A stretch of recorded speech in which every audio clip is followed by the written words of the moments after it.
Toi, Jésus-Christ. Les enfants peuvent suivre Sœur Diane pour une homélie spéciale pour eux, une homélie pour les enfants.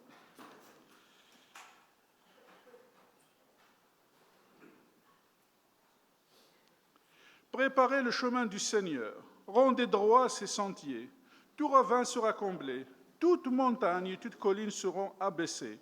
Les passages tortueux deviendront droits, les chemins rocailleux seront aplanis, et tout être vivant verra le salut de Dieu. De quoi parle cette prophétie d'Isaïe? Il parle de la venue du Messie Sauveur. Voilà. En 1940, c'est la débâcle en France. Des peuples sont vaincus, démoralisés, pieds et poings liés, livrés à l'ennemi, comme le disait un homme politique, face à un adversaire qui est déterminé. Et comme poursuit cet homme politique, la France vit à terre, mais elle vit toujours. Qu'est-ce qui a dit cette phrase? La France vit à terre, mais elle vit toujours. Et De Gaulle, c'est général De Gaulle. Mais cette France sait bien qu'elle ne veut pas se révéler toute seule. Alors, on appelle à la rescousse 1000 forces immenses, matérielles et morales, qui se lèveront un jour pour écraser les ennemis. Il faut qu'il y ait un soleil, il faut qu'il y ait une espérance. Bref, en France, on appelle un salut qui doit venir d'outre-Atlantique, mais qui tarde à venir. Et quand ce peuple d'outre-Atlantique décide de rentrer en lice, en guerre, de rentrer dans la guerre, cela va susciter une immense joie, une immense espérance qui va vivifier tous les réseaux de résistance et animer d'une force nouvelle tous ceux qui aiment leur pays. J'aime cette image parce qu'elle permet de mieux comprendre les textes d'aujourd'hui, que nous disons en filigrane. Que nous disent-ils en filigrane? Ils nous disent que l'humanité a été terrassée par un ennemi. Et elle vit à terre, mais elle vit toujours. Elle ne peut pas se relever sans que quelque chose intervienne. Et justement, le prophète nous dit aujourd'hui que Dieu a décidé de rentrer en guerre. Et si vous me permettez cette image un peu osée, il a décidé de faire son débarquement. C'est ce que dit la première lecture.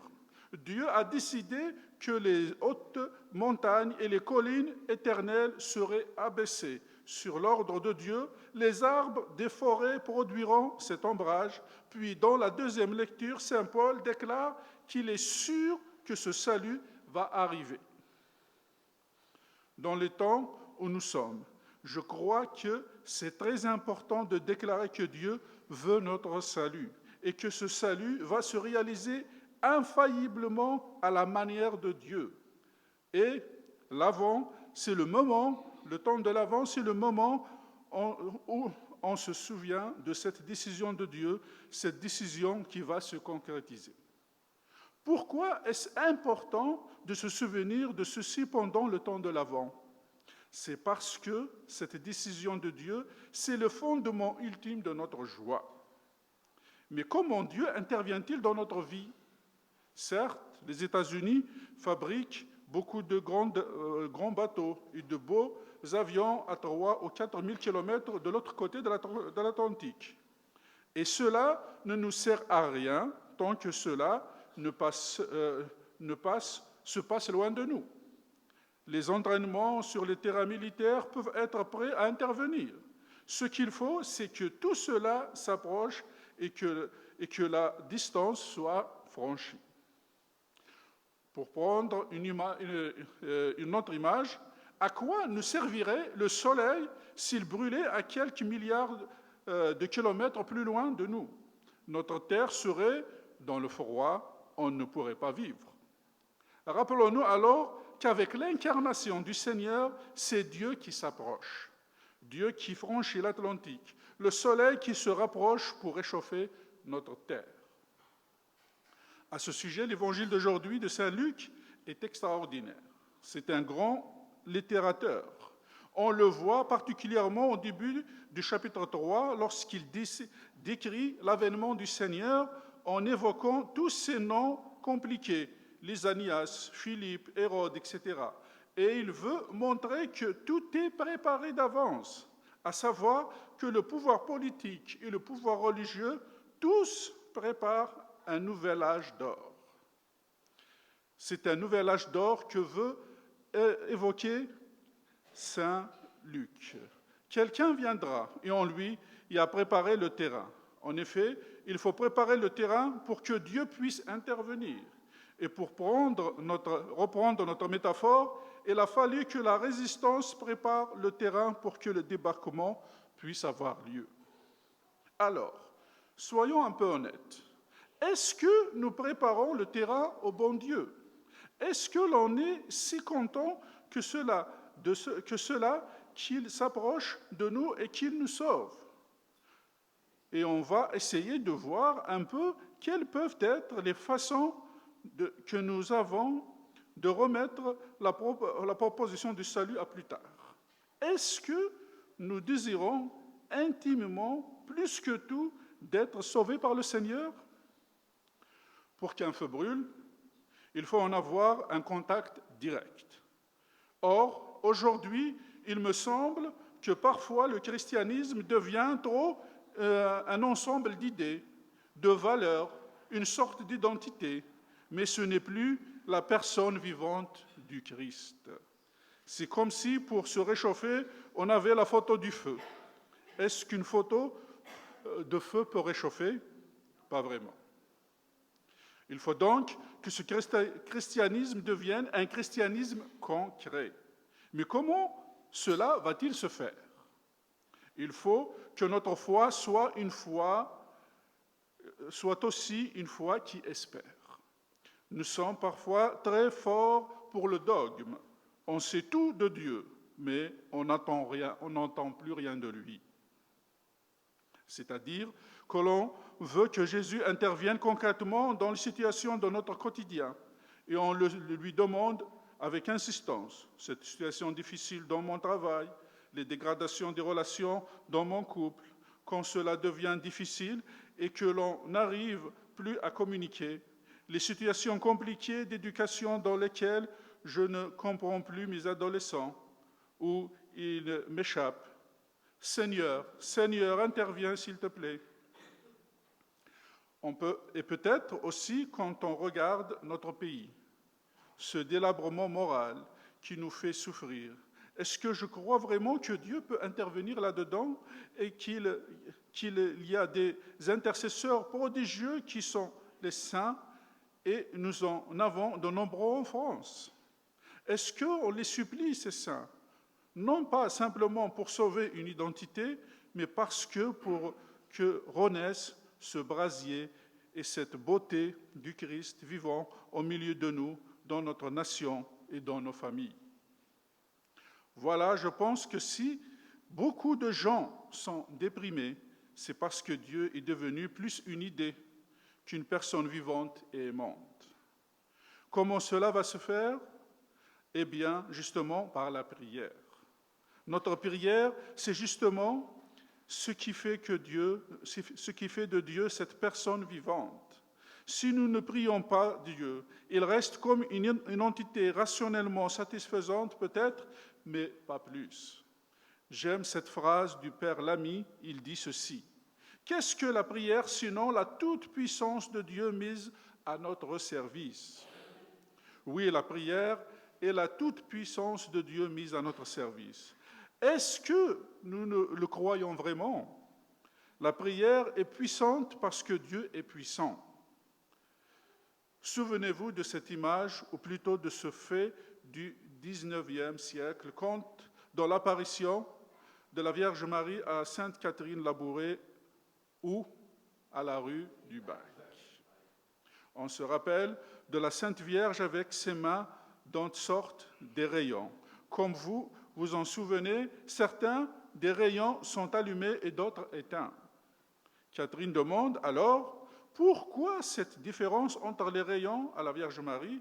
Et la Vierge Marie répond que les rayons éteints correspondent à toutes les grâces qu'on ne demande pas et pour lesquelles on ne supplie pas assez, et moi-même le premier. En Occident, on est devenu très autosuffisant. On sait très bien se débrouiller dans la vie. On a une économie qui ne fonctionne pas mal si on la compare avec celles d'autres pays du reste du monde. Alors, on en déduit que l'on n'a pas besoin de Dieu. On ferme la trappe, on ferme le couvercle, et entre Dieu et nous, il y a ce plafond fermé parce qu'on ne le supplie plus. Comment allons-nous faire pour que cette foi puisse grandir? Cette foi qui espère, c'est le contact intime avec la parole de Dieu. Elle nous manque trop, la parole de Dieu. Vous souvenez-vous de ce que dit Saint Paul? La foi prend naissance de ce que l'on entend. Et ce que l'on entend vient de la parole du Christ. Si on n'entend pas cette parole, la parole est inanimée. Elle est malade, elle est faible. Elle se contacte avec la parole de Dieu, pas simplement le dimanche à la messe, pas simplement au passage où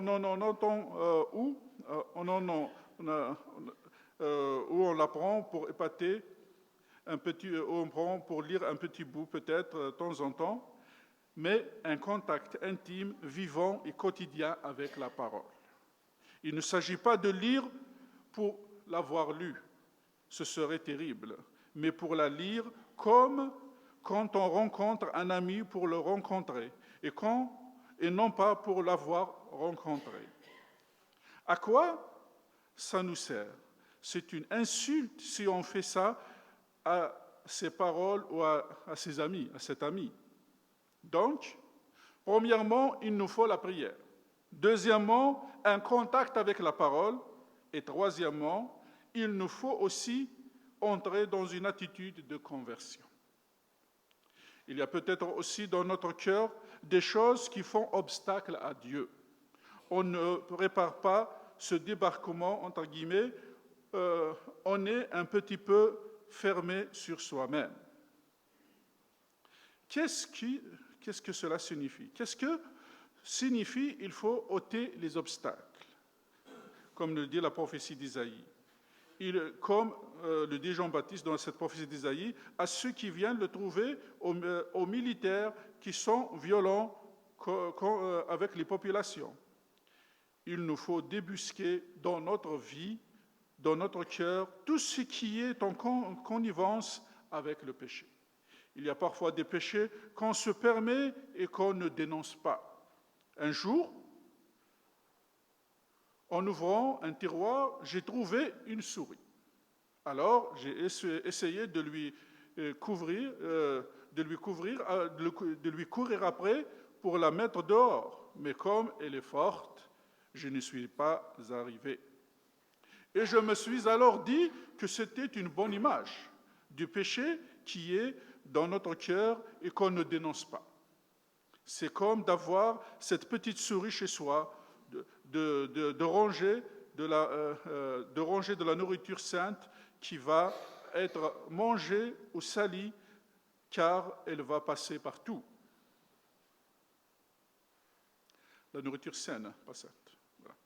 Les réserves risquent d'être grignotées de l'intérieur sans que je n'en sache rien. Et c'est la même chose avec le péché. Je vais être mangé de l'intérieur. C'est bien pour cela qu'il faut mettre la souris dehors, puisqu'elle est très bien dans la nature, mais très mal dans la maison. Le péché, lui, est très bien en enfer, mais il n'est pas à sa place dans mon cœur. Ainsi, interrogeons-nous sur ce qui n'est pas à sa place dans notre cœur. La dureté avec mon épouse, peut-être, cette paresse qui habite mon cœur, ou bien encore cette difficulté de caractère que j'ai avec tous ceux qui m'entourent. ce désir de dominer, etc. Ce désir de dominer, à nous de voir, à chacun de voir, et moi le premier, encore une fois. L'avant sert donc à ôter les obstacles, sinon ça ne veut rien dire.